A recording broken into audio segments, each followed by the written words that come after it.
नमस्कार. प्रतिभा P designer या चॅनलमध्ये तुम्हा सर्वांचं खूप खूप मनापासून स्वागत आहे. ठीक आहे.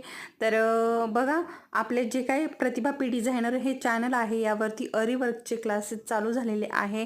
त्यामध्ये आपले 2 दिवस कंप्लीट झालेले आहे. म्हणजे 2 दिवस मी व्हिडिओ अपलोड केलेला आहे. पहिला दिवस आणि दुसरा दिवस अशा प्रकारे. ठीक आहे. तर अरीवर्कमध्ये मी अरीवर्कमध्ये जेवढे काय प्रकार आहे तेवढे मी सर्व काही शिकवणार आहे. अगदी स्टेप बाय स्टेप आणि सविस्तर माहिती देणार आहे. तर बघा, यामध्ये अरीवर्कमध्ये हँडवर्क, कटवर्क असं असतात. तर कटवर्क कसं करतात की बोटनेक असतो तेव्हा आता बघा, नवरीचे जे ब्लाऊज असतात त्यावरती वेगवेगळे नावं वगैरे काढलेले असतात नेट लावून. तर तशा प्रकारे ते देखील मी शिकवणार आहे. अगदी सविस्तर आणि डिटेलमध्ये माहिती देत असते. तुम्हाला जर हवं असेल तर तुम्ही आपले क्लास जॉईन करू शकता. आणि व्हिडिओला लाईक करा आणि चॅनल सबस्क्राईब